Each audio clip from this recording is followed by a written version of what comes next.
നമസ്കാരം. ഇന്ന് സംഭവിച്ചതിലേക്ക് എല്ലാവർക്കും സ്വാഗതം. ഞാൻ വേണു ബാലകൃഷ്ണൻ. ബിഷപ്പുമാർക്കെതിരായ വീഞ്ഞ്, കേക്ക്, രോമാഞ്ചം പരാമർശങ്ങൾ മന്ത്രി സജി ചെറിയാൻ പിൻവലിച്ചതാണ് ഈ പകലിലെ ഏറ്റവും ചൂടുള്ള വാർത്ത.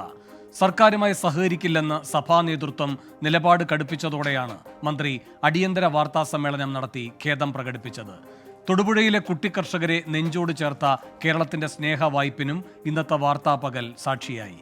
പാലാരിവട്ടം സ്റ്റേഷന് മുന്നിൽ പുലർച്ചെ വരെ നീണ്ട കോൺഗ്രസിന്റെ പ്രതിഷേധ ചൂട് അറിഞ്ഞാണ് നവകേരള സദസ്സിന് ഇന്ന് സമാപനമാകുന്നത്. ഇന്ന് സംഭവിച്ചത് ആരംഭിക്കുകയാണ്. സ്വാഗതം.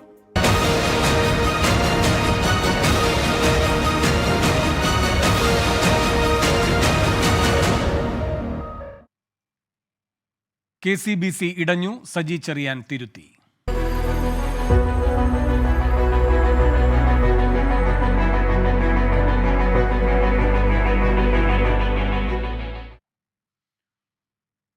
പ്രധാനമന്ത്രിയുടെ ക്രിസ്മസ് വിരുന്നിൽ പങ്കെടുത്ത ബിഷപ്പുമാർക്കെതിരായ പ്രസ്താവനയിലെ വിവാദ പരാമർശം പിൻവലിച്ച് മന്ത്രി സജി ചെറിയാൻ.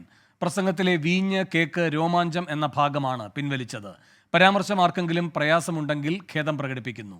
അതേസമയം മണിപ്പൂർ വിഷയം ബിഷപ്പുമാർ പ്രധാനമന്ത്രിയോട് ഉന്നയിക്കണമായിരുന്നു എന്ന രാഷ്ട്രീയ നിലപാടിൽ ഉറച്ചു നിൽക്കുന്നുവെന്നും മന്ത്രി സജി ചെറിയാൻ പറഞ്ഞു. 200ഓളം ആളുകൾ കൊല്ലപ്പെട്ട്, ആയിരങ്ങൾ പലായനം ചെയ്യപ്പെട്ട്, ആയിരങ്ങളുടെ ഭവനരഹിതരായ നമ്മുടെ നാട്ടിൽ ഒരു ജനവിഭാഗത്തിന് ജീവിക്കാൻ കഴിയാത്ത അന്തരീക്ഷം ഉണ്ടായിരിക്കുന്നു. ബഹുമാന്യ പ്രധാനമന്ത്രി ആ കാര്യത്തിൽ ഇടപെടണം, ഞങ്ങളുടെ പ്രയാസങ്ങളും ആശങ്കകളും പരിഹാരം കാണണം എന്ന് സ്നേഹബുദ്ധിയ എങ്കിലും പറയേണ്ടതായിരുന്നു എന്നാണ് ഞാൻ നടത്തിയ പ്രസംഗത്തിൽ ഞാൻ പറഞ്ഞത്. ആ രാഷ്ട്രീയമായ എൻ്റെ നിലപാടിൽ ഒരു മാറ്റവും വരുത്താൻ ഞാൻ ഉദ്ദേശിക്കുന്നില്ല. ഈ വീഞ്ഞും കേക്കും അങ്ങനെ ഒരു ഭാഗമായിരിക്കാം അവർക്ക് പ്രയാസകരമായി തോന്നിയതെന്നാണ് ഞാൻ മനസ്സിലാക്കുന്നത്. അങ്ങനെ അവർക്ക് പ്രയാസകരമായി തോന്നിയിട്ടുണ്ടെങ്കിൽ ആ പറഞ്ഞ വീഞ്ഞിന്റെയും കേക്കിന്റെയും കാര്യം ഞാൻ പിൻവലിക്കാൻ ആഗ്രഹിക്കുകയാണ്. ബിഷപ്പുമാർക്കെതിരായ പ്രസ്താവനയിലെ വിവാദ പരാമർശം പിൻവലിച്ച മന്ത്രി സജി ചെറിയാന്റെ നിലപാടിനെ സ്വാഗതം ചെയ്ത് സിറോ മലങ്കര സഭയും യാക്കോബായ സഭയും രംഗത്തെത്തി. അധിക്ഷേപ പരാമർശങ്ങൾ പിൻവലിച്ചത് നല്ല കാര്യമെന്ന് സിറോ മലങ്കര സഭ അധ്യക്ഷൻ കർദിനാൾ മാർ ബെസേലിയോസ് ക്ലീമിസ് കാത്തോലിക്ക ബാവ പറഞ്ഞു. സജി ചെറിയാന്റെ പദപ്രയോഗങ്ങൾ തിരുത്തിയത് സ്വാഗതാർഹമെന്ന് യാക്കോബായ സഭ ബിഷപ്പ് കുര്യാക്കോസ് മാർ തിയോഫിലസ് പ്രതികരിച്ചു.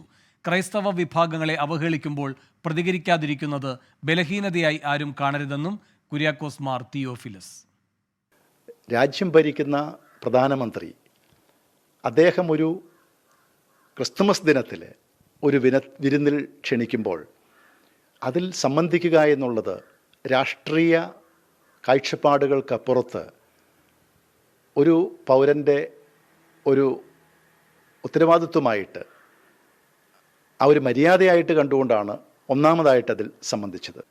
രാജ്യത്തിൻ്റെ പല ഭാഗങ്ങളിലും മണിപ്പൂരിലും നടന്നുകൊണ്ടിരിക്കുന്ന ക്രൈസ്തവ ഒറ്റപ്പെട്ടതുമല്ലാത്തതുമായ ക്രൈസ്തവ സഭകൾക്ക്, ആരാധനാലയങ്ങൾക്ക് നേരെ നടക്കുന്ന ആക്രമണങ്ങൾ അത് വളരെ ആശങ്കകളോടുകൂടെയാണ് സഭകൾ കാണുന്നത്.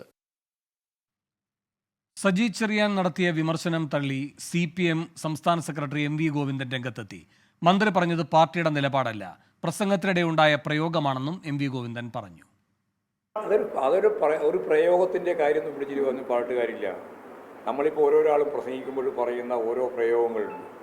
ആ പ്രയോഗങ്ങളെല്ലാം പർവ്വതീകരിച്ച് അതിൻ്റെ അടിസ്ഥാനത്തിലുള്ള ചർച്ചയിലേക്കൊന്നും പോകേണ്ട കാര്യമില്ല. അതുകൊണ്ടാണ് ഞാൻ പറഞ്ഞത്, പാർട്ടിക്ക് പറയാനുള്ളത് പാർട്ടി ജനറൽ സെക്രട്ടറി പറയും. ഇനി കേരളത്തിൻ്റെ എന്തെങ്കിലും പ്രശ്നമാണെങ്കിൽ കേരളത്തിലെ സംസ്ഥാന സെക്രട്ടറി പറയും, അല്ലെങ്കിൽ പാർട്ടി സെക്രട്ടേറിയറ്റ് പറയും, അല്ലെങ്കിൽ അവിടെ PB പറയും. അത്രയേ ഉള്ളൂ. നാക്ക് വേഴാന്ന് ഇനി പറയാൻ സാധിക്കില്ല. ഇതിൽ ഓരോ വിശേഷണങ്ങളാണ് നൽകുന്നത്, അപ്പോഴുണ്ടാകുന്ന പ്രശ്നം. സജി ചെറിയാന്റേത് വ്യക്തിപരമായ പരാമർശമായി കാണാൻ കഴിയില്ലെന്ന് പ്രതിപക്ഷ നേതാവ് VD സതീശൻ. മന്ത്രിസഭയിലെ ഒരു മന്ത്രി അഭിപ്രായം ഏത് വേദിയിലാണ് പറഞ്ഞത്? ഈ പറഞ്ഞു കഴിഞ്ഞാൽ അത് ഞങ്ങളുടെ അഭിപ്രായമല്ല എന്ന് പറയുന്നത് കൂട്ടുത്തരവാദിത്തം ഇല്ല എന്നാണ്. അല്ലെങ്കിൽ അതിനെ തള്ളി പറയണം. തള്ളി പറഞ്ഞോ? മുഖ്യമന്ത്രി തള്ളി പറഞ്ഞോ? മുഖ്യമന്ത്രി ശാസിക്കണ്ടേ? മുഖ്യമന്ത്രി മുന്നറിയിപ്പ് കൊടുക്കണ്ടേ? ഒന്നാമത്തെ, ഇതിനു മുമ്പ് ഭരണഘടനാ വിരുദ്ധ പ്രസംഗം നടത്തിയതിനും മന്ത്രിസ്ഥാനം പോയ ആളാ. പാർട്ടിയുടെ നയമല്ലാത്ത കാര്യങ്ങൾ എങ്ങനെ CPM മന്ത്രിമാർ പറയുന്നത്? പാർട്ടി നയത്തിന് വിരുദ്ധമായി ഒരു മന്ത്രി സംസാരിച്ചാൽ ആ മന്ത്രിയെ ശാസിക്കുകയും മന്ത്രിയോട് ക്ഷമാപണം നടത്താൻ പറയുകയും ചെയ്യാൻ ഗോവിന്ദൻ തയ്യാറുണ്ടോ? അപ്പോൾ ഗോവിന്ദൻ്റെ ലൈൻ എന്താ? അതവിടെ കിടക്കട്ടെ എന്നാണ്. സംസ്കാരമില്ലാത്ത ആളാണ് സാംസ്കാരിക മന്ത്രിയെന്ന് സജി ചെറിയാൻ സ്വയം തെളിയിച്ചുവെന്ന് കേന്ദ്ര വിദേശകാര്യമന്ത്രി വി മുരളീധരൻ കുറ്റപ്പെടുത്തി. കേരളത്തിലെ ഏറ്റവും സംസ്കാരമില്ലാത്തയാളാണ് സാംസ്കാരിക മന്ത്രി എന്ന് സ്വയം തെളിയിച്ചിരിക്കുകയാണ്.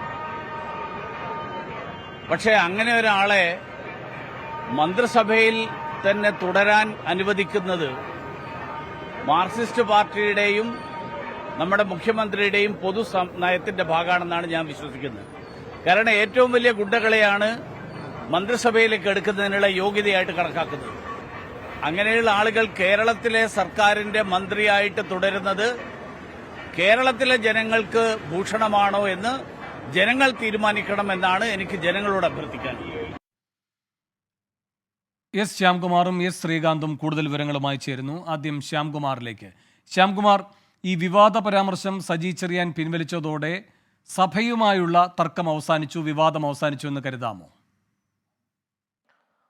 വേണു, സഭയുമായുള്ള തർക്കം അവസാനിച്ചു എന്നുള്ളത് പറയേണ്ടത് ആത്യന്തികമായി സഭ തന്നെയാണ്. കാരണം സജി ചെറിയാന്റെ പ്രസ്താവന പുരോഹിതർക്ക് ഏതെങ്കിലും തരത്തിലുള്ള വിഷമം ഉണ്ടാകുന്നെങ്കിൽ തൻ്റെ പ്രസംഗത്തിലെ 3 വാക്കുകൾ പിൻവലിക്കുന്നു, ഖേദം പ്രകടിപ്പിക്കുന്നു എന്നുള്ളതാണ്.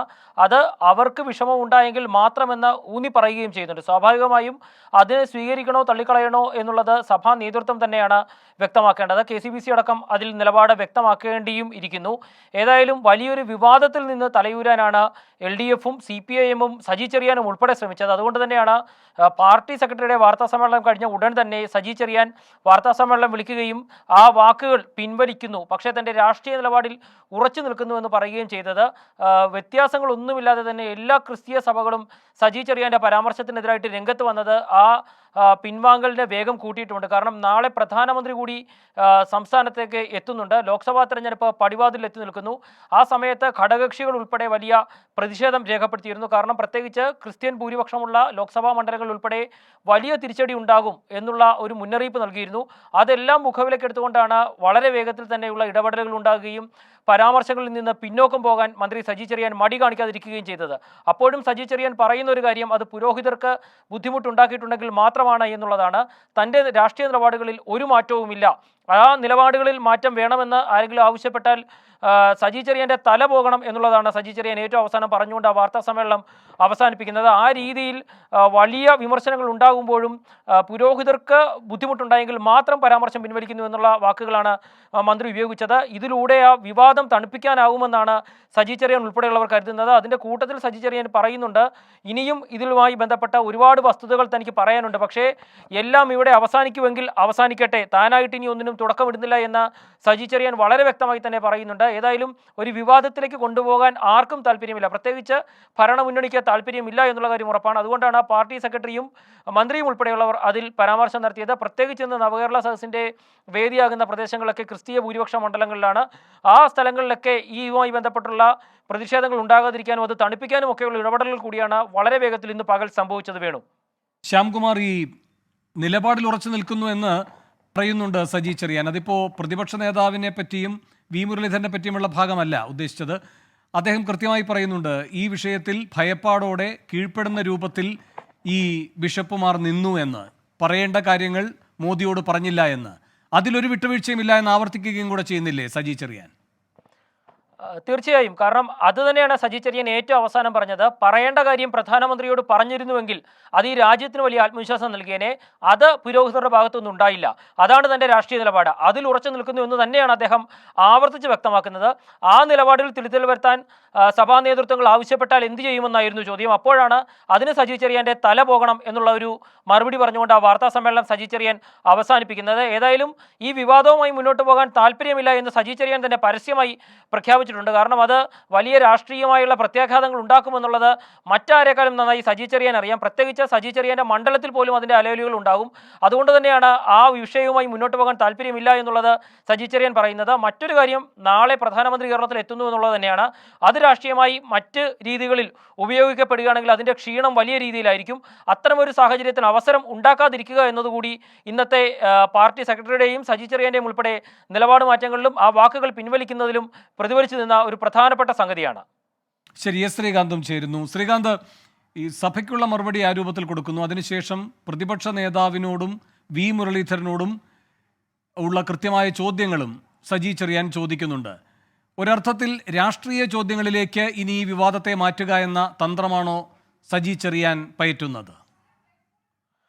സജി ചെറിയാൻ്റേത് വാവിട്ട വാക്കല്ല എന്ന് കരുതുമ്പോഴും തൽക്കാലം ഇത്ര വലിയ പ്രതിഷേധമുണ്ടായ പശ്ചാത്തലത്തിൽ ഈ വിവാദം അതിനൊരു താൽക്കാലിക വിരാമം ഇടാൻ മന്ത്രിയും ആഗ്രഹിക്കുന്നുണ്ട്, CPIM-ഉം സർക്കാരും ആഗ്രഹിക്കുന്നുണ്ട് എന്നാണ് വ്യക്തമാകുന്നത്. അദ്ദേഹം ആ വരികൾ പിൻവലിച്ചതിൽ നിന്നും അതാണ് വ്യക്തമാകുന്നത്. പക്ഷേ അദ്ദേഹം തുടങ്ങിവെച്ച ഈ രാഷ്ട്രീയപരമായ ഒരു ആക്ഷേപം ഉണ്ട്, അതിൽ നിന്നും അദ്ദേഹം പിന്നോട്ട് പോകാൻ ഉദ്ദേശിക്കുന്നില്ല എന്ന സന്ദേശം നൽകുന്നുണ്ട്. വിശേഷം പ്രധാനമന്ത്രി കേരളത്തിലേക്ക് വരുന്നു, ചില ക്രൈസ്തവ സഭാ നേതാക്കളുമായി പ്രധാനമന്ത്രി കൂടിക്കാഴ്ചയ്ക്ക് ശ്രമിക്കുന്നു എന്ന വിവരം പുറത്തു വരുന്നുണ്ട്. ക്രൈസ്തവ സഭകളുമായി അടുക്കാൻ BJP ശ്രമിക്കുന്നു എന്ന വാർത്തകൾ നിരന്തരം പുറത്തു വരുന്നു. ഈ പശ്ചാത്തലത്തിൽ രാഷ്ട്രീയമായി അതിനെ പ്രതിരോധിക്കുക എന്നുള്ള സർക്കാരിൻ്റെയും CPIM-ന്റെയും തന്ത്രം തന്നെയായിരുന്നു. അത് മുന്നോട്ട് കൊണ്ടുപോകാൻ തന്നെയാണ് നിലവിൽ സജി ചെറിയാൻ തീരുമാനിച്ചിട്ടുള്ളത് എന്ന് വ്യക്തവുമാണ്. പക്ഷേ നിലവിൽ അദ്ദേഹത്തിന് പിൻവാങ്ങേണ്ടി വന്നത് ഈ സഭകളുടെ കടുത്ത നിലപാടിനെ തുടർന്നാണ്. ഇന്ന് രാവിലെ ഈ വിഷയത്തെ ന്യായീകരിക്കാൻ ഈ റോഷി അഗസ്റ്റിനും അതോടൊപ്പം തന്നെ VN വാസവനും ഒക്കെ ശ്രമിച്ചിരുന്നു. അത് സർക്കാരിന്റെ തീരുമാനമല്ല എന്ന് റോഷി അഗസ്റ്റിൻ പറയുന്നു.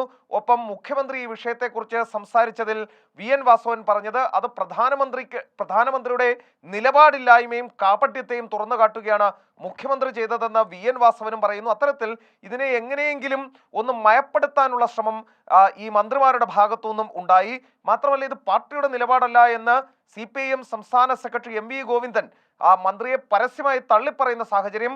ഒപ്പം തന്നെ സംസ്ഥാന സെക്രട്ടേറിയറ്റ് ഈ വിഷയം ചർച്ച ചെയ്യുമെന്ന് കൂടി അദ്ദേഹം പറയുന്നു. ജോസ് കെ മാണി ഈ സ്വാഭാവികമായും ഈ കത്തോലിക്ക സഭയുടെയും ഒക്കെ പിന്തുണ ജോസ് കെ മാണിയെ സംബന്ധിച്ച് അനിവാര്യമാണ്.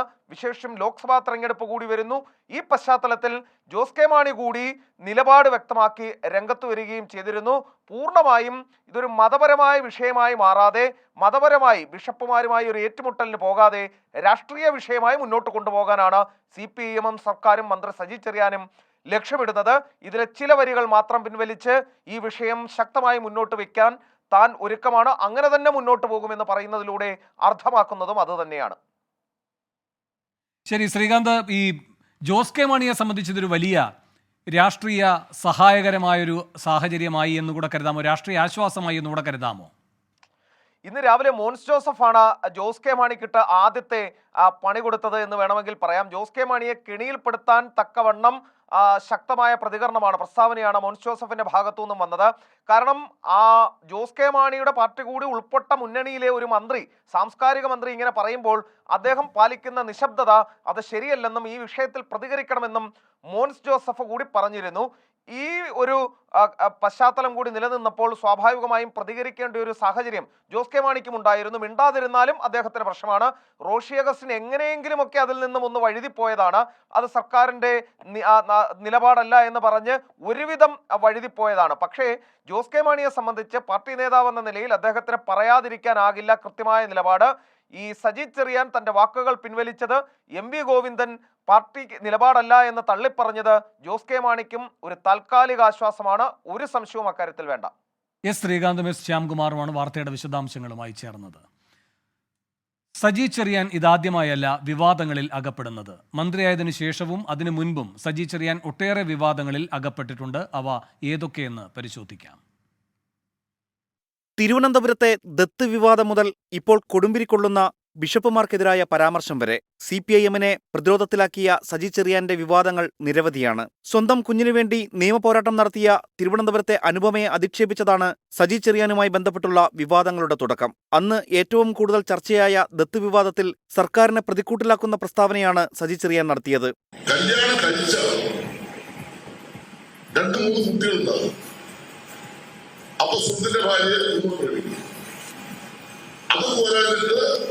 വളരെ രക്ഷകരായതിന്റെ വീണ്ടും വരും ആ കുട്ടിക്ക് ഒരു കുട്ടി ഉണ്ടാക്കുന്നു.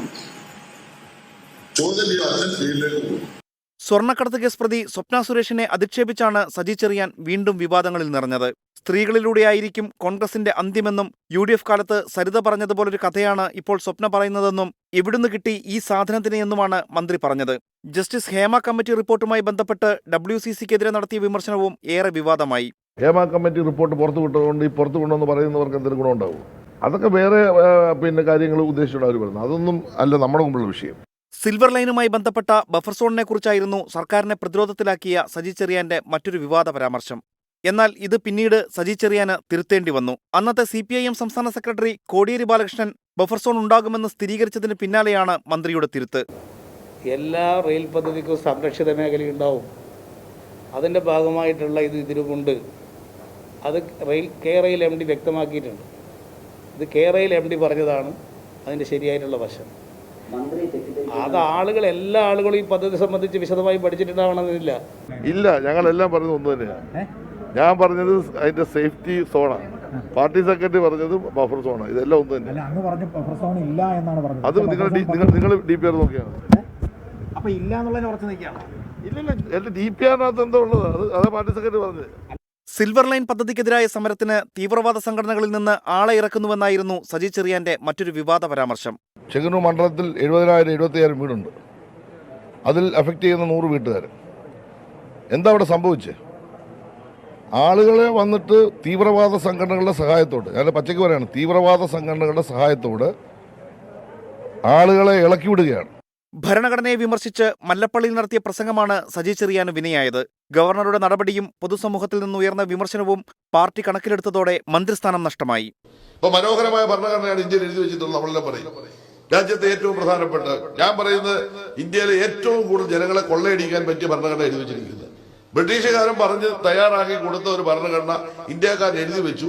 അത് ഈ രാജ്യത്ത് 75 വർഷമായി നടപ്പാക്കുന്നതിന്റെ ഫലമായി രാജ്യത്ത് ഏത് ആൾ പ്രസംഗിച്ചാലും ഞാൻ സമ്മതിക്കില്ല, ഈ രാജ്യത്ത് ഏറ്റവും കൂടുതൽ കൊള്ളയടിക്കാൻ പറ്റിയ ഏറ്റവും മനോഹരമായ ഒരു ഭരണഘടന ഇന്ത്യ എഴുതി വെച്ചിട്ടുണ്ട്.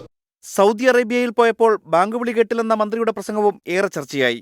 വിവാദമായതോടെ സഹയാത്രികൻ നൽകിയ തെറ്റായ വിവരത്തിന്റെ അടിസ്ഥാനത്തിൽ സംഭവിച്ചതാണെന്ന് മന്ത്രി പിന്നീട് വിശദീകരിച്ചു. ഞാൻ ഈ സൗദി അറേബ്യ ചെന്നപ്പോൾ ഞാൻ വിചാരിച്ചു ഭയങ്കര തീവ്രവാദികളായ ആളുകളായിരിക്കും ഇവിടെ താമസിക്കും. അപ്പൊ ഞാൻ പോയിടത്ത് ബാങ്ക് വിളി കണ്ടില്ല. അപ്പൊ ഞാൻ നമ്മളോട് വന്ന ആളോട് ചോദിച്ചത്, ഇവിടെ നീ ബാങ്ക് വിളിക്കുന്നത് കേൾക്കുന്നില്ലല്ലോ, ഇവിടെ പള്ളിയെല്ലാം അടുത്തെടുത്തു. അപ്പൊ പറഞ്ഞു കുഴപ്പമൊന്നുമില്ല, ഇവിടെ പുറത്ത് കേട്ട ഓരോ അറിയും.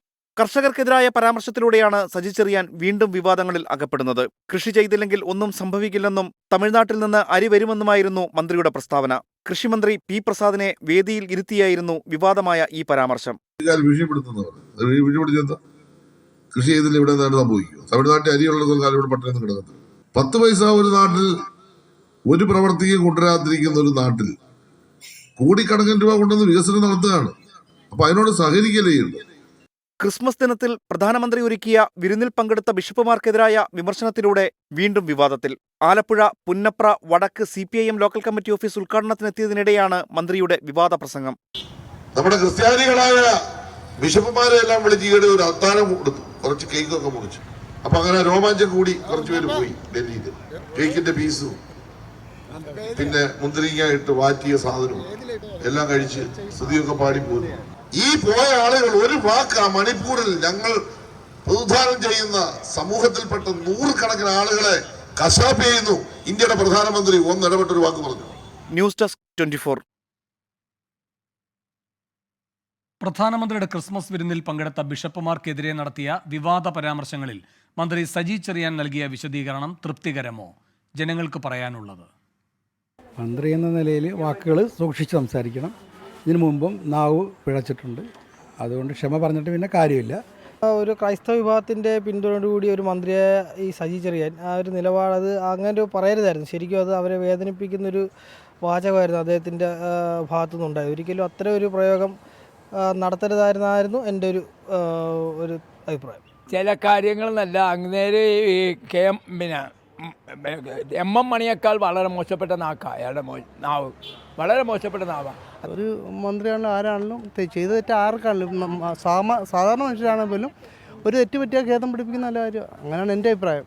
പിന്നെ പലർക്കും പല അഭിപ്രായമുണ്ട്. തെറ്റായാണ് അത്, അങ്ങനെ പറയാൻ പാടില്ല, ഒരു കാരണവശാലും പറയാൻ പാടില്ലാത്ത കാര്യമാണ്. പുള്ളി ഇതേപോലെ പല കാര്യങ്ങൾ പറഞ്ഞിട്ട് പുറത്തായിട്ടുണ്ട്, അറിയാമല്ലോ. അത് തന്നെ പുള്ളി അങ്ങനെയാണപ്പോൾ, അതിപ്പോൾ പറഞ്ഞിട്ട് കാര്യമില്ല.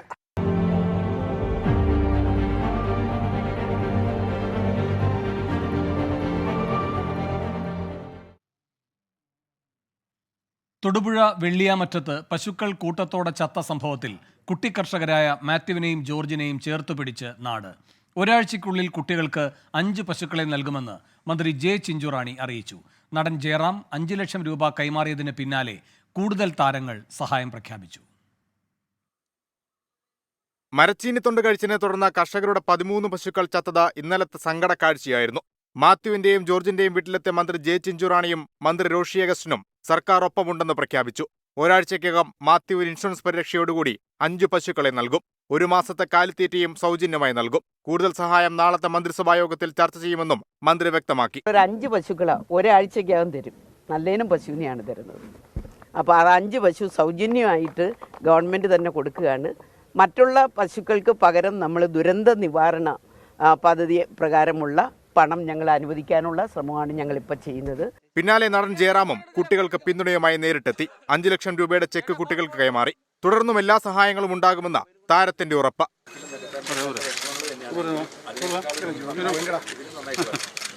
ഇന്ന് രാവിലെ പത്രം തുറന്നപ്പോൾ സഹിക്കാൻ പറ്റിയില്ല അങ്ങോട്ട്. ഈ കുഞ്ഞുങ്ങൾക്കൊരു 10 പശുവിനെങ്കിലും മേടിക്കാൻ സാധിച്ചാൽ അതൊന്ന് കൈമാറാൻ വേണ്ടിയിട്ടും ഇവർക്ക് ആ ഒരു നേരിട്ട് വന്ന് സമാധാനിപ്പിക്കാൻ, കാരണം ഞാൻ അനുഭവിച്ച വേദനയാണ്, അതുകൊണ്ടാണ് നേരിട്ട് ഇങ്ങോട്ട് എത്തിയത്. ജയറാമിനെ ഫോണിൽ വിളിച്ച മമ്മൂട്ടി 1 ലക്ഷം രൂപയും പൃഥ്വിരാജ് 2 ലക്ഷം രൂപയും കുട്ടികൾക്ക് കൈമാറുമെന്ന് അറിയിച്ചു. പ്രതിസന്ധികളിൽ ചേർത്ത് പിടിച്ചവർക്ക് നന്ദി അറിയിച്ച മാത്യുവും കുടുംബവും. സഹായങ്ങൾ ചെയ്തതിൽ ഒരുപാട് സന്തോഷമുണ്ട്. പ്രതീക്ഷിക്കാത്ത ഒരുപാട് തലങ്ങളിൽ നിന്ന് ഞങ്ങൾക്ക് സഹായങ്ങൾ വാഗ്ദാനം ചെയ്തിട്ടുണ്ട്. വിവിധ തദ്ദേശ സ്ഥാപനങ്ങൾ, Milma, Thodupuzha MLA PJ Joseph എന്നിവരും കുട്ടികൾക്ക് സഹായങ്ങൾ പ്രഖ്യാപിച്ചിട്ടുണ്ട്. സർക്കാരും പൊതുസമൂഹവും ചേർത്ത് പിടിച്ചതോടെ മാത്യുവിനും കുടുംബത്തിനും ഇനി പുതുജീവൻ. ഈ ഫാമിലേക്ക് ഇനി പുതിയ പശുക്കൾ എത്തും. ഇടുക്കിയിൽ നിന്ന് സുനിൽ സുരേന്ദ്രനൊപ്പം വിഷ്ണു സുരേഷ്, 24. തൊടുപുഴയിലെ കുട്ടി കർഷകരുടെ വീട്ടിൽ നിന്ന് വിഷ്ണു സുരേഷ് തത്സമയ വിവരങ്ങളുമായി ചേരുന്നു. വിഷ്ണു സുരേഷ്, ഇത്ര വലിയ പിന്തുണ ഉണ്ടാകും എന്ന് മാത്യുവും കുടുംബവും പ്രതീക്ഷിച്ചിരുന്നോ? എന്താണിപ്പോൾ അവരുടെ ഒരു പ്രതികരണം? അവർ ഒട്ടും പ്രതീക്ഷിച്ചിരുന്നില്ല ഇത്ര വലിയൊരു പിന്തുണ സർക്കാരിൻ്റെ ഭാഗത്തുനിന്നും പൊതുസമൂഹത്തിൻ്റെ ഭാഗത്തുനിന്നും ഒക്കെ ഉണ്ടാകുമെന്ന്. പക്ഷേ നമ്മൾ കണ്ടത് കേരളം അവരെ ചേർത്ത് പിടിക്കുന്ന മാതൃകാപരമായ ഒരു കാഴ്ചയാണ്. സർക്കാരിൻ്റെ പ്രതിനിധികളായി ജെ ചിഞ്ചുറാണിയും മന്ത്രി റോഷി അഗസ്റ്റിനും ഇങ്ങോട്ടേക്ക് എത്തി പരമാവധി സഹായം കുടുംബത്തിന് വാഗ്ദാനം ചെയ്തു. ഏറ്റവും പ്രധാനപ്പെട്ടത് ഒരാഴ്ചക്കുള്ളിൽ തന്നെ 5 പശുക്കളെ, അതായത് ഇൻഷുറൻസ് പരിരക്ഷയോടുകൂടി 5 പശുക്കളെ നൽകും എന്നുള്ളതാണ്. അതോടൊപ്പം മറ്റ് തുടർ സഹായങ്ങളും അവർക്ക് ഉറപ്പ് നൽകിയിട്ടുണ്ട്. സിനിമാ മേഖലയിൽ നിന്ന് ജയറാം എത്തി 5 ലക്ഷം രൂപയുടെ ചെക്ക് കൈമാറി. മമ്മൂട്ടിയും അതോടൊപ്പം തന്നെ പൃഥ്വിരാജും സഹായം വാഗ്ദാനം ചെയ്തിട്ടുണ്ട്. ലുലു ഗ്രൂപ്പിന്റെ ഭാഗത്തു നിന്ന് 10 പശുക്കളെ വാങ്ങാനുള്ള തുക അല്പസമയത്തിനകം തന്നെ കൈമാറും. ഏറ്റവും പ്രധാനപ്പെട്ടത് അല്പസമയം മുമ്പ് സംഭവിച്ചത് തൊടുപുഴ MLA ആയ PJ ജോസഫിന്റെ വീട്ടിൽ നിന്ന്, അദ്ദേഹത്തിന്റെ ഫാമിൽ നിന്ന്, അദ്ദേഹവും ഈ കന്നുകാലി കൃഷിയുമായി ബന്ധപ്പെട്ട് ഏറെ താല്പര്യപ്പെടുന്ന ഒരാളാണ്. അദ്ദേഹത്തിന്റെ വീട്ടിൽ നിന്ന് ഈ മാത്യുവിന് കൈമാറാൻ ആയിട്ട് ഒരു പശുവിനെ കൊണ്ടുവന്നു. ആ പശുവാണ് ഈ ദൃശ്യങ്ങളിൽ കാണുന്നത്. അല്പസമയം മുമ്പ് അദ്ദേഹത്തിന്റെ മകൻ അബു ജോൺ ജോസഫാണ് ഈ പശുവിനെ മാത്യുവിന് കൈമാറിയത്. അങ്ങനെ സഹായങ്ങൾ ഓരോന്നോരോന്നായി വീട്ടിലേക്ക് എത്തുന്നു. കുടുംബം വലിയ സന്തോഷത്തിലാണ്. അവർ വലിയ പ്രതിസന്ധിയിലൂടെ ഇന്നലെ കടന്നുപോയിരുന്നു. കാരണം ഏക വരുമാന മാർഗമായിരുന്നു. 13 പശുക്കൾ ഒറ്റയടിക്ക് ചത്തുപോകുന്നു. വലിയ വൈകാരിക ബന്ധം ആ പശുക്കളുമായി വിദ്യാർത്ഥികൾക്കും ഈ കുട്ടികൾക്കുമെല്ലാം ഉണ്ടായി. അതെല്ലാം ഒരു നിമിഷം തകർന്നു പോകുന്ന കാഴ്ച കണ്ടു. പക്ഷേ അവരെ തകർത്ത് അങ്ങനെ ജീവിതത്തിലേക്ക് തകർച്ചയിലേക്ക് തള്ളിവിടാൻ കേരളം തയ്യാറാകുന്നില്ല. അവരെ ചേർത്ത് പിടിക്കുകയാണ് കേരളം ഒന്നാകെ. വലിയ സന്തോഷത്തിലാണ് ആ കുടുംബം. അവർ പ്രതീക്ഷിക്കുന്നതിനപ്പുറത്തുള്ള സഹായങ്ങൾ എല്ലാ മേഖലകളിൽ നിന്ന് അവർക്ക് ലഭിക്കുന്നു. വരും ദിവസങ്ങളിലും സമാനമായ രീതിയിൽ ഇത്തരത്തിൽ ഈ സഹായങ്ങൾ തുടരുമെന്നാണ് നമ്മൾ മനസ്സിലാക്കുന്നത്. ഗുരുവായൂരപ്പൻ കോളേജിൽ നിന്ന് സഹായം വാഗ്ദാനം ചെയ്തിട്ടുണ്ട്. പല പ്രൈവറ്റ് ട്രസ്റ്റുകൾ സഹായം വാഗ്ദാനം നൽകിയിട്ടുണ്ട്. ഡീൻ കുര്യാക്കോസ് MP ഇവിടെ വന്ന് അവർക്ക് തുക കൈമാറി. അങ്ങനെ നിരവധിയായ സഹായങ്ങൾ അവർക്ക് ലഭിച്ചിട്ടുണ്ട്. ഇനിയും ഊർജിതമായി ഈ കന്നുകാലി കൃഷി മുന്നോട്ട് കൊണ്ടുപോകും എന്നാണ് മാത്യുവും അതോടൊപ്പം തന്നെ മാത്യുവിൻ്റെ സഹോദരൻ ജോർജും മാതാവും സഹോദരിയും എല്ലാം വ്യക്തമാക്കുന്നത്. മരച്ചീനി തൊണ്ട് കഴിച്ചതിനെ തുടർന്നാണ് ഇവർക്ക് ഇത്തരത്തിൽ ഈ പശുക്കളെ നഷ്ടമായത്, അല്ലെങ്കിൽ അങ്ങനെ ഒരു സാഹചര്യം ഉണ്ടായത്. അത് പോസ്റ്റ്മോർട്ടത്തിലും അക്കാര്യം തന്നെയാണ് വ്യക്തമാക്കുന്നത്. ഈ മരച്ചീനി തൊണ്ടിലടങ്ങിയിരിക്കുന്ന സയനൈഡിന്റെ അംശം അത് ഉള്ളിൽ ചെന്നതാണ് ഈ മരണകാരണം. 5 പശുക്കളുടെ നില ഗുരുതരമായിരുന്നു. അതിൽ 2 പശുക്കൾ റിക്കവർ ആയിട്ടുണ്ട്, 3 പശുക്കൾ റിക്കവർ ആയിട്ടുണ്ട്. 2 പശുക്കളുടെ നില ഇപ്പോഴും ഗുരുതരമായി തുടരുകയാണ്. വരും മണിക്കൂറുകളിലും വരും ദിവസങ്ങളിലും ഇങ്ങോട്ടേക്ക് കൂടുതൽ സഹായമെത്തും. CPI ഉൾപ്പെടെയുള്ള സംഘടനകൾ, CPI ഉൾപ്പെടെയുള്ള സംഘടനകൾ എല്ലാവരും ഇവർക്ക് സഹായം പ്രഖ്യാപിച്ചിട്ടുണ്ട്.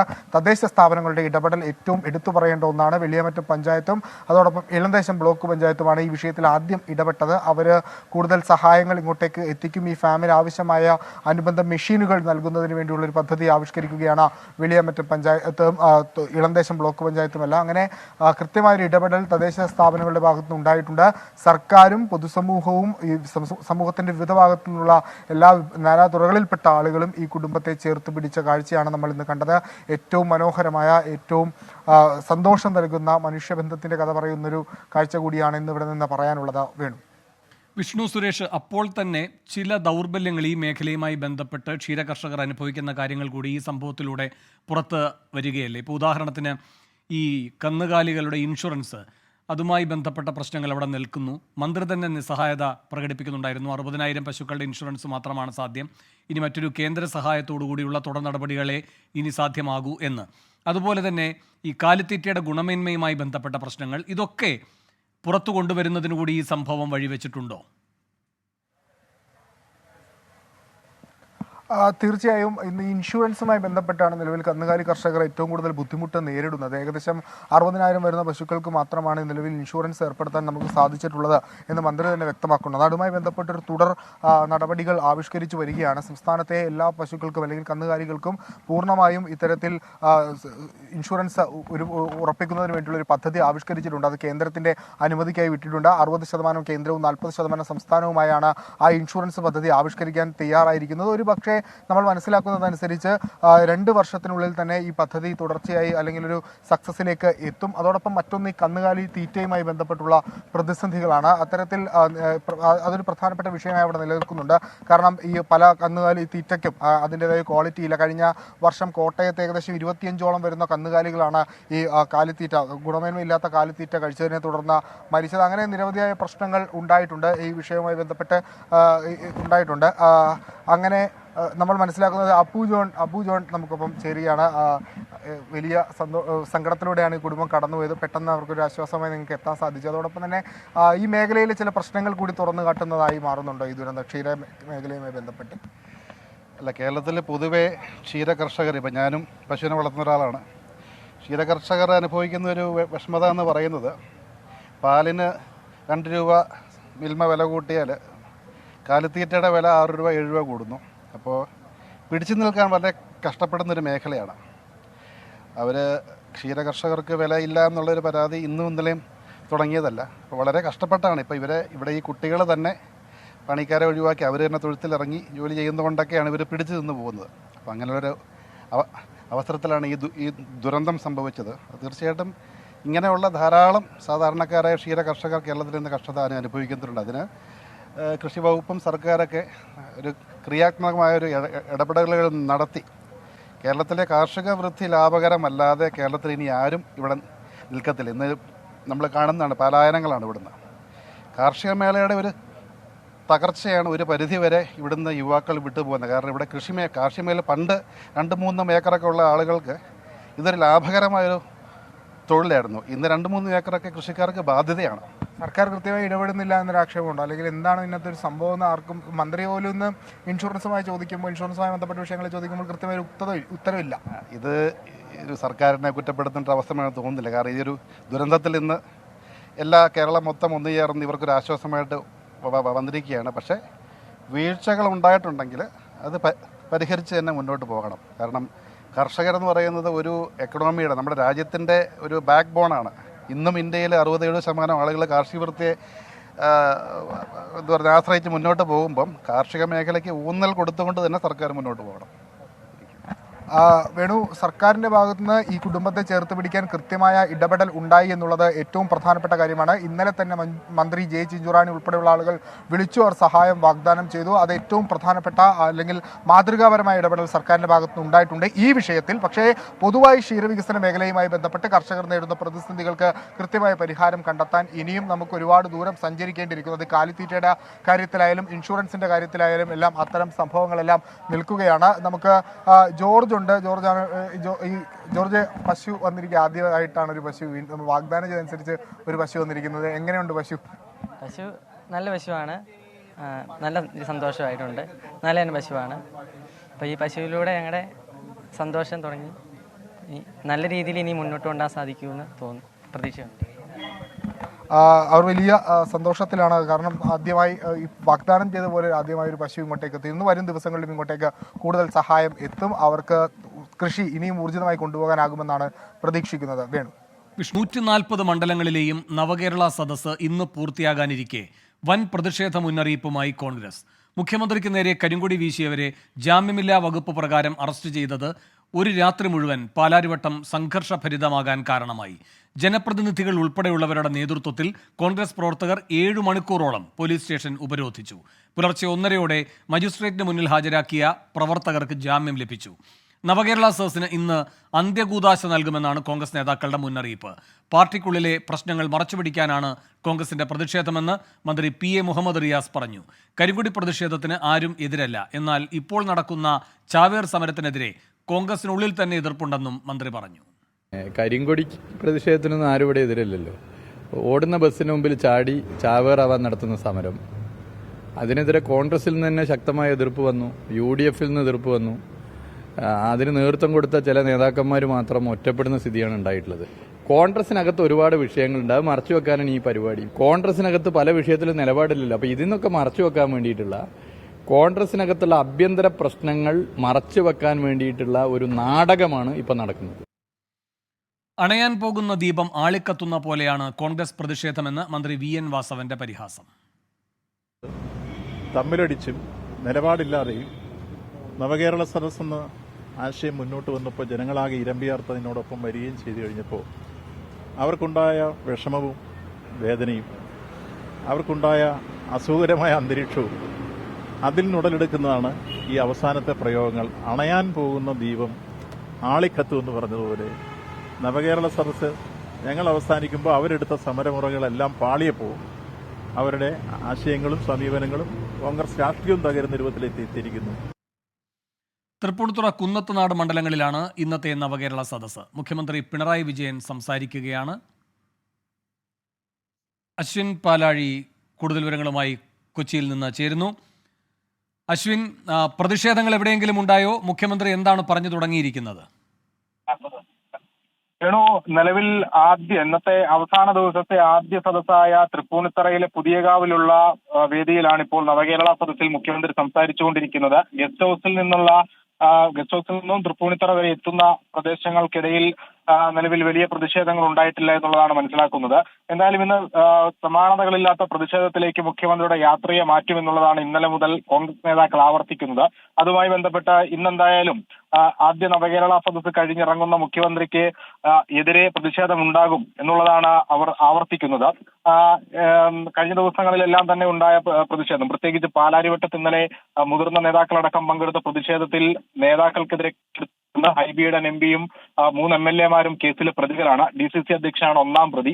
അങ്ങനെ ഈ കോൺഗ്രസ് പ്രവർത്തകർക്ക് പ്രകോപനപരമായ രീതിയിലുള്ള ഇടപെടലുകൾ ഇപ്പോഴും പോലീസിന്റെ ഭാഗത്തു നിന്ന് ഉണ്ടാകുന്നു എന്നുള്ളതാണ് അവർ ഉന്നയിക്കുന്ന ആരോപണം. അതുകൊണ്ട് തന്നെ പ്രതിഷേധത്തിൽ നിന്നും ഒരു ഇഞ്ച് പോലും പുറകോട്ട് പോകേണ്ട എന്നുള്ള തീരുമാനത്തിലേക്ക് അവരെത്തുന്നു. ഇന്നിപ്പോൾ വലിയ പ്രതിഷേധത്തിലേക്ക് പോകുന്നു. ബ്ലോക്ക് തലങ്ങളിൽ ഇത്തരത്തിൽ ഈ പോലീസിന്റെ നടപടികൾക്കെതിരെ ശക്തമായ പ്രതിഷേധം എന്നുള്ളതാണ് കോൺഗ്രസിന്റെ തീരുമാനം. എന്തായാലും ഈ മുഖ്യമന്ത്രിക്കെതിരായ പ്രതിഷേധം ഏത് രീതിയിൽ മുന്നോട്ട് പോകുമെന്നുള്ളത് ഇന്നെന്തായാലും അറിയാം. അവസാനത്തെ പരിപാടി നടക്കുന്നത് കുന്നത്തുനാടാണ്. അവിടെ എത്തുമ്പോൾ തന്നെ അത് അവസാനത്തെ പരിപാടിയാണ്. അവിടെ അന്ത്യകൂദാശ നൽകും മുഖ്യമന്ത്രിയുടെ നവകേരള സദസ്സിന് എന്നുള്ളതാണ് ഇന്നലെ മുഹമ്മദ് ഷിയാസ് അടക്കം പ്രതികരിച്ചത്. എന്തായാലും പ്രതിഷേധങ്ങൾ ഏത് രീതിയിൽ മുന്നോട്ട് പോകുമെന്നുള്ളത് വരും മണിക്കൂറുകളിൽ അറിയാൻ സാധിക്കും. വേണം. അശ്വിൻ പാലാഴിയാണ് കൊച്ചിയിൽ നിന്ന് വിവരങ്ങൾ നൽകിയത്. പ്രധാനമന്ത്രി നരേന്ദ്രമോദി നാളെ തൃശൂരിൽ BJP മഹിളാ സമ്മേളനത്തിൽ പങ്കെടുക്കാനാണ് എത്തുന്നത്. ഇതിനു മുന്നോടിയായി പ്രധാനമന്ത്രിയുടെ റോഡ് ഷോയും ഉണ്ടാകും. പാർലമെന്റ് തെരഞ്ഞെടുപ്പ് പ്രചാരണത്തിനും പ്രധാനമന്ത്രി തുടക്കമിടും. ഔദ്യോഗിക പ്രഖ്യാപനത്തിന് മുമ്പേ സുരേഷ് ഗോപിയെ സ്ഥാനാർത്ഥിയായി ഉയർത്തിക്കാട്ടിക്കൊണ്ട് തൃശൂരിൽ BJP പ്രചാരണം തുടങ്ങി. പലയിടങ്ങളിലും ചുവരെഴുത്തുകൾ പ്രത്യക്ഷപ്പെട്ടു. ഇതോടെ പ്രധാനമന്ത്രിയുടെ സന്ദർശനം തെരഞ്ഞെടുപ്പ് പ്രചാരണത്തിനുള്ള വേദി കൂടിയാകും. കേന്ദ്രമന്ത്രിമാരും ദേശീയ നേതാക്കളും അണിനിരക്കുന്ന വേദിയിൽ സുരേഷ് ഗോപിയുമുണ്ടാകും. നാളെ ഉച്ചയ്ക്ക് 3 മണിക്ക് ഹെലികോപ്റ്ററിൽ കുട്ടനെല്ലൂർ ഹെലിപാഡിലാകും പ്രധാനമന്ത്രി നരേന്ദ്രമോദി എത്തുക. തുടർന്ന് റോഡ് മാർഗം തൃശൂരിലേക്ക് കളക്ടർ ഉൾപ്പെടെയുള്ളവർ ചേർന്ന് സ്വീകരിക്കും. BJPയുടെ നേതൃത്വത്തിൽ കുട്ടനെല്ലൂരിലും ജില്ലാ ജനറൽ ആശുപത്രിക്ക് സമീപവും സ്വീകരണമൊരുക്കുന്നുണ്ട്. 3:30 സ്വരാജ് റൗണ്ടിൽ നിന്ന് നായ്ക്കനാലിലെ സമ്മേളനവേദിയിലേക്കുള്ള 1 കിലോമീറ്റർ ദൂരം റോഡ് ഷോ. 4:15 പൊതുസമ്മേളനം. 5:30 പ്രധാനമന്ത്രിയുടെ മടക്കയാത്ര. 24 തൃശൂർ. തൃശൂരിൽ നിന്ന് കൂടുതൽ വിവരങ്ങളുമായി സൂരജ് സജി ചേരുന്നു. സൂരജ് സജി, ഈ ഒരുക്കങ്ങൾ ഏത് ഘട്ടം വരെ എത്തി? നാളെ ഈ പ്രഖ്യാപിത പരിപാടികൾക്കപ്പുറത്ത് ഏതെങ്കിലും പ്രത്യേക വിഭാഗങ്ങളെ മോദി കാണാനുള്ള സാധ്യതയുണ്ടോ? എന്തെങ്കിലും രാഷ്ട്രീയ നീക്കങ്ങൾക്കുള്ള സൂചനകൾ ഉണ്ട് എന്ന് അറിയാൻ കഴിയുന്നുണ്ടോ?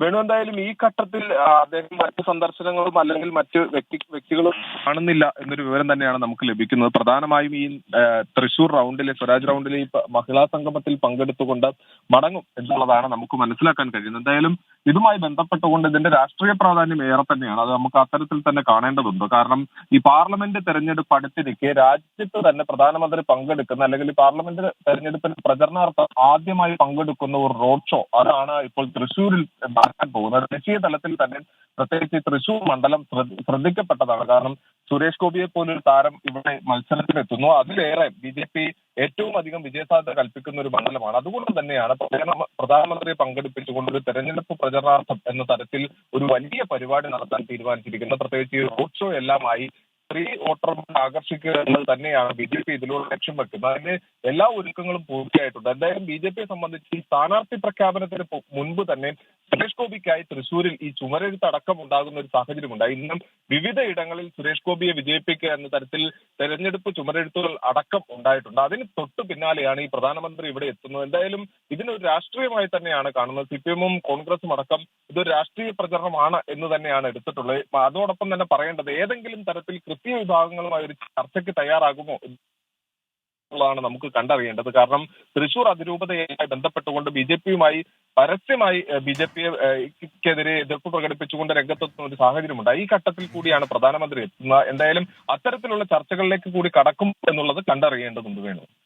ശരി, ശ്രീകാന്തും ചേരുകയാണ് വാർത്തയുടെ വിശകലനത്തിനായി. ശ്രീകാന്ത്, എത്രമാത്രം രാഷ്ട്രീയ പ്രാധാന്യമുണ്ട് നാളത്തെ പ്രധാനമന്ത്രിയുടെ തൃശൂർ സന്ദർശനത്തിന്? ഇതിനു മുൻപ് പല ഘട്ടങ്ങളിലും പ്രധാനമന്ത്രി കേരളം സന്ദർശനം നടത്തിയിട്ടുണ്ട്. അതോടൊപ്പം തൃശ്ശൂരിലും എത്തിയിട്ടുണ്ട്. പക്ഷേ നാളത്തെ സന്ദർശനത്തിന്റെ ഏറ്റവും വലിയ പ്രത്യേകത എന്ന് പറയുന്നത് കേരളത്തിലെ BJP-യുടെ ലോക്സഭാ തെരഞ്ഞെടുപ്പ് കിക്ക് സ്റ്റാർട്ട് ചെയ്യാനാണ് പ്രധാനമന്ത്രി നരേന്ദ്രമോദി എത്തുന്നത് എന്നുള്ളതാണ്. ജനുവരിയിൽ BJP-യുടെ ഒട്ടനവധി പ്രധാനപ്പെട്ട പരിപാടികളുണ്ട്. BJP സംസ്ഥാന അധ്യക്ഷൻ നയിക്കുന്ന യാത്രകളുണ്ട്. അത് എല്ലാ ലോക്സഭാ മണ്ഡലങ്ങളിലൂടെയും കടന്നുപോകും എന്നുള്ളതും അവർ അറിയിച്ചിട്ടുണ്ട്. തൃശ്ശൂർ എന്ന് പറയുന്നത് BJP ഏറെ പ്രതീക്ഷ വയ്ക്കുന്ന കേരളത്തിലെ ഒരു ലോക്സഭാ മണ്ഡലം കൂടിയാണ്. അവിടെ സുരേഷ് ഗോപിയാണ് മത്സരിക്കുന്നത്. അങ്ങനെ ഒരു പ്രത്യേകത കൂടിയുണ്ട് ഈ സ്ഥലം തെരഞ്ഞെടുത്തതിൽ. അവിടെ നടക്കാൻ പോകുന്നത് മഹിളകളുടെ സമ്മേളനമാണ് എന്ന് പറയുമ്പോൾ പോലും വലിയ തോതിൽ BJP കേഡർമാരെ, പ്രവർത്തകരെ ഇളക്കി മറിച്ചുകൊണ്ട് ഈ തെരഞ്ഞെടുപ്പ് പ്രചാരണത്തിന്, കേരളത്തിലെ തെരഞ്ഞെടുപ്പ് പ്രചാരണത്തിന് തുടക്കം കുറിക്കാനാണ് നരേന്ദ്രമോദി എത്തുന്നത് എന്നുള്ള കാര്യത്തിൽ ഒരു സംശയവും വേണ്ട. പ്രധാനമന്ത്രി എത്തുന്നതിന്റെ തുടർച്ചയായി കേന്ദ്രമന്ത്രിമാരുടെ ഒരു വലിയ നിര കേരളത്തിലേക്ക് എത്തുന്നുണ്ട് തെരഞ്ഞെടുപ്പ് പ്രചാരണ പ്രവർത്തനങ്ങൾക്ക് എന്നുള്ള കാര്യം കൂടി ഈ ഘട്ടത്തിൽ ഓർക്കണം. അതായത് മുൻപൊക്കെ പ്രധാനമന്ത്രി വന്നതുപോലെയുള്ള കേവലമായ ഒരു സന്ദർശനമല്ല, കേവലമായ ഒരു പാർട്ടി പരിപാടിയല്ല, ലോക്സഭാ തെരഞ്ഞെടുപ്പ് മുന്നിൽ കണ്ടുകൊണ്ടുള്ള ഈ തെരഞ്ഞെടുപ്പ് പ്രചാരണം, അതിന്റെ കിക്ക് സ്റ്റാർട്ടാണ് നാളെ കാണാൻ പോകുന്നത്. ശരി, ശ്രീകാന്തും സൂരജ് സജീവമാണ് വിശദാംശങ്ങളുമായി ചേർന്നത്.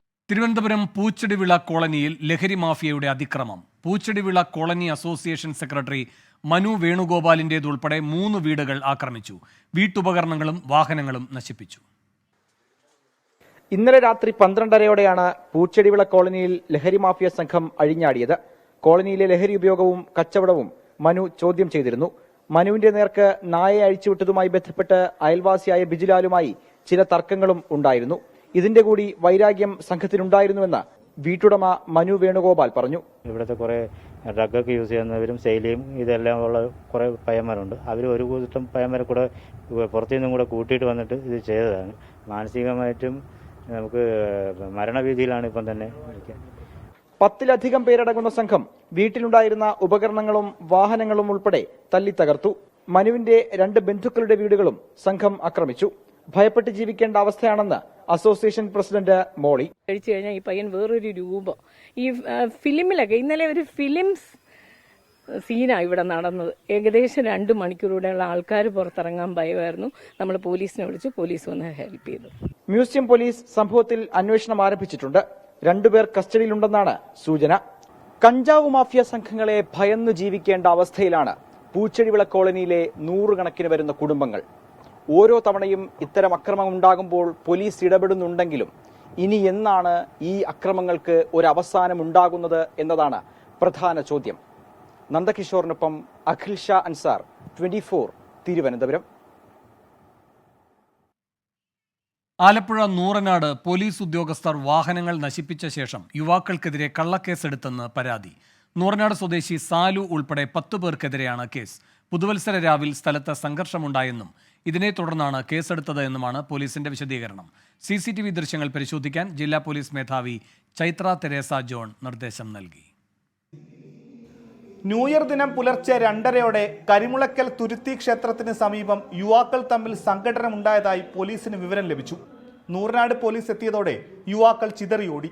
ആരെയും പിടികൂടാനാവാത്തതിനാൽ പ്രദേശത്തുണ്ടായിരുന്ന സാലു എന്ന യുവാവിനെതിരെ ചെയ്യാത്ത കുറ്റത്തിന് കേസെടുത്തു എന്നാണ് പരാതി.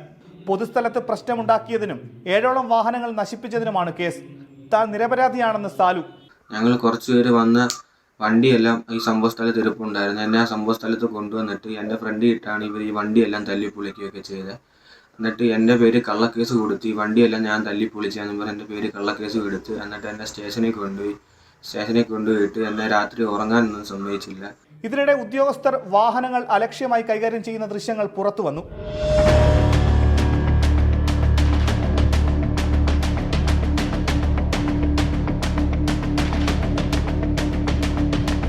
കള്ളക്കേസ് എടുത്തതിനെതിരെ മനുഷ്യാവകാശ കമ്മീഷനും ജില്ലാ പോലീസ് മേധാവിക്കും പരാതി നൽകാൻ ഒരുങ്ങുകയാണ് സാലു. കള്ളക്കേസ് എടുത്തു എന്ന് കാണിച്ച് DYFI ചാരിമുട് ബ്ലോക്ക് കമ്മിറ്റി മുഖ്യമന്ത്രിക്ക് പരാതി നൽകി. വാഹനങ്ങൾ നശിപ്പിച്ചത് തങ്ങളല്ല എന്നാണ് നൂറനാട് പോലീസിന്റെ പ്രതികരണം. ഇരുചക്ര വാഹനങ്ങൾ ഹാൻഡിൽ ലോക്കായതിനാലാണ് വലിച്ചിഴച്ച് കൊണ്ടുപോയതെന്നാണ് പോലീസ് വിശദീകരിക്കുന്നത്. സംഭവവുമായി ബന്ധപ്പെട്ട് പ്രദേശത്തെ മുഴുവൻ CCTV ദൃശ്യങ്ങളും പരിശോധിക്കുവാൻ ജില്ലാ പോലീസ് മേധാവി ചൈത്ര തെരേസ ജോൺ നിർദ്ദേശം നൽകി. 24 ആലപ്പുഴ. ജപ്പാനിലെ ടോക്കിയോയിൽ ഹനേഡ എയർപോർട്ടിൽ വിമാനത്തിന് തീപിടിച്ചു. ജപ്പാൻ എയർലൈൻസിന്റെ വിമാനത്തിനാണ് ലാൻഡിങ്ങിനിടെ തീപിടിച്ചത്. ആളപായമില്ല. വിമാനത്തിലുണ്ടായിരുന്ന 379 യാത്രക്കാരെയും ജീവനക്കാരെയും സുരക്ഷിത സ്ഥാനത്തേക്ക് മാറ്റി. ലാൻഡ് ചെയ്യുന്നതിനിടെ മറ്റൊരു വിമാനവുമായി കൂട്ടിയിടിച്ചതാണ് തീപിടുത്തത്തിന് കാരണം എന്നാണ് പ്രാഥമിക നിഗമനം. തീയണയ്ക്കാനുള്ള ശ്രമം പുരോഗമിക്കുന്നു. വിശദാംശങ്ങളുമായി ഇന്റർനാഷണൽ ന്യൂസ് ഡെസ്കിൽ നിന്ന് അഖിലശ്രീ ചേരുന്നുണ്ട്. അഖിലശ്രീ, എപ്പോഴായിരുന്നു ഈ സംഭവം? അപകടം എങ്ങനെ ഉണ്ടായി എന്നാണ് അറിയാൻ കഴിയുന്നത്? വേണു, അല്പസമയം മുൻപായിരുന്നു സംഭവം നടന്നത്. ഷിൻചിറ്റോസ് വിമാനത്താവളത്തിൽ നിന്ന് എത്തിയ A350 JAL 516 എയർബസ് വിമാനമാണ് അഗ്നിക്കിരയായത്. ഈ റൺവേയിൽ ഉണ്ടായിരുന്ന കോസ്റ്റ് ഗാർഡിന്റെ വിമാനവുമായി കൂട്ടിയിടിക്കുകയായിരുന്നുവെന്നാണ് പ്രാഥമിക വിവരം. അതേസമയം കോസ്റ്റ് ഗാർഡ് വിമാനത്തിൽ ഉണ്ടായിരുന്ന 6 പേരിൽ 5 പേരെ കാണാനില്ല എന്നൊരു റിപ്പോർട്ടുകളും ഏറ്റവും ഒടുവിലായി പുറത്തു വരുന്നുണ്ട്. ഈ ജപ്പാന്റെ വിമാനത്തിൽ ഉണ്ടായിരുന്നത് 379 യാത്രക്കാരാണ്. ഈ യാത്രക്കാരെ എല്ലാം സുരക്ഷിതമായി പുറത്തെത്തിച്ചു. വിമാനം പൂർണ്ണമായും കത്തിയമർന്നു എന്നൊരു റിപ്പോർട്ടുകളും ഇപ്പോൾ ഒടുവിലായി പുറത്തു വരുന്നുണ്ട്. ജപ്പാനിലെ ഹനേഡ എയർപോർട്ടിലാണ് ഈ സംഭവം ഉണ്ടായത്. അഖിലശ്രീയാണ് ഇന്റർനാഷണൽ ന്യൂസ് ഡെസ്കിൽ നിന്ന് വിവരങ്ങൾ നൽകിയത്. മണിപ്പൂർ വീണ്ടും അശാന്തം.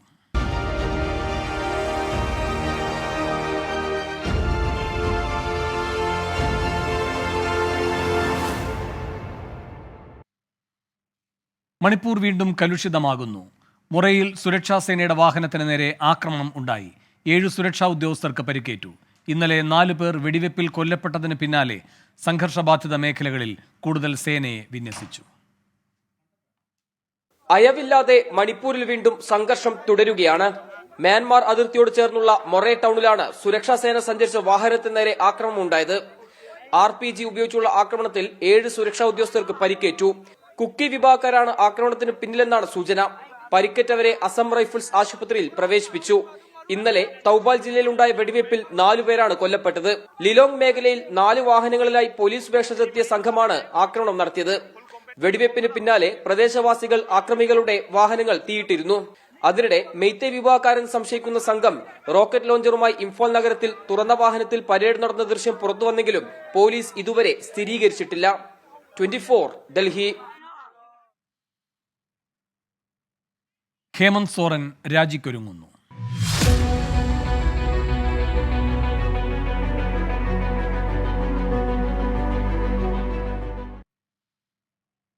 ജാർഖണ്ഡ് മുഖ്യമന്ത്രി ഹേമന്ത് സോറൻ രാജിവെച്ചേക്കും. ഭൂമി തട്ടിപ്പ് കേസിൽ എൻഫോഴ്സ്മെന്റ് ഡയറക്ടറേറ്റ് അറസ്റ്റ് ചെയ്തേക്കും എന്ന സൂചനയ്ക്ക് പിന്നാലെയാണ് രാജി അഭ്യൂഹം ശക്തമായത്. ഹേമന്ത് സോറന്റെ ഭാര്യ കൽപ്പന സോറനെ മുഖ്യമന്ത്രിയാക്കാനും നീക്കങ്ങൾ നടക്കുന്നതായാണ് വിവരം. ഭൂമി കുംഭകോണ കേസിൽ ഇഡി അയച്ച 7ാം നോട്ടീസിലും ജാർഖണ്ഡ് മുഖ്യമന്ത്രി ഹേമന്ത് സോറൻ ഇതുവരെ മറുപടി നൽകാതിരുന്നതോടെയാണ് സംസ്ഥാനത്ത് രാഷ്ട്രീയ നാടകങ്ങൾക്ക് വഴിയൊരുങ്ങുന്നത്. JMM MLA സർഫറാസ് അഹമ്മദ് നിയമസഭാ അംഗത്വം രാജിവെച്ചതോടെ ഹേമന്ത് സോറന്റെ രാജി ഉണ്ടായേക്കുമെന്നുള്ള ഊഹാപോഹങ്ങൾ പ്രചരിക്കുന്നു. ഖണ്ഡേ മണ്ഡലത്തിൽ നിന്നുള്ള MLA അഹമ്മദ് രാജിവെച്ചതോടെ ഇതേ മണ്ഡലത്തിൽ ഹേമന്ത് സോറന്റെ ഭാര്യ കൽപ്പന സോറൻ മത്സരിക്കാനാണ് സാധ്യത. ഭൂമി കുംഭകോണ കേസിൽ ഇഡി അറസ്റ്റ് ചെയ്യാൻ സാധ്യതയുണ്ടെന്ന നിരീക്ഷണമാണ് മുഖ്യമന്ത്രി സ്ഥാനം രാജിവെക്കാൻ ഹേമന്ത് സോറനെ പ്രേരിപ്പിക്കുന്നത്. കൽപ്പന സോറൻ മുഖ്യമന്ത്രിയാകുമെന്ന വാർത്തകൾ JMM പാർട്ടി ഇതുവരെ സ്ഥിരീകരിച്ചിട്ടില്ല. കേസിൽ ഹാജരാകുന്നതിൽ നിന്ന് സോറൻ വിട്ടുനിന്നാൽ അന്വേഷണ ഏജൻസികൾ കർശന നിയമ നടപടികളിലേക്ക് ഇനി കടക്കും. ഭൂമി തട്ടിപ്പ് കേസിൽ IAS ഉദ്യോഗസ്ഥൻ ചവി രഞ്ജൻ ഉൾപ്പെടെ 14 പേരെയാണ് ഇഡി ഇതുവരെ അറസ്റ്റ് ചെയ്തിട്ടുള്ളത്. 24 ഡൽഹി. സ്കൂൾ കലോത്സവത്തിന് അരങ്ങുണരുന്നു.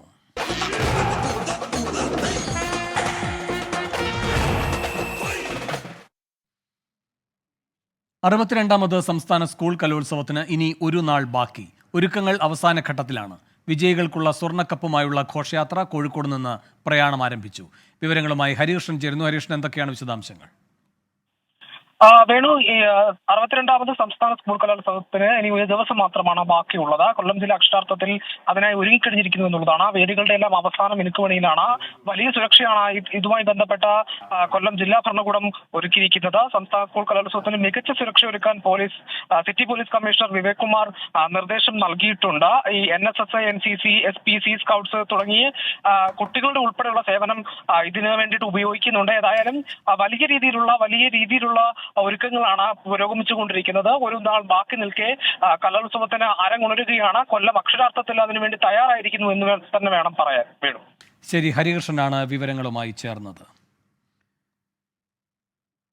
ഇതോടെ ഇന്ന് സംഭവിച്ചത് പൂർണ്ണമാകുന്നു.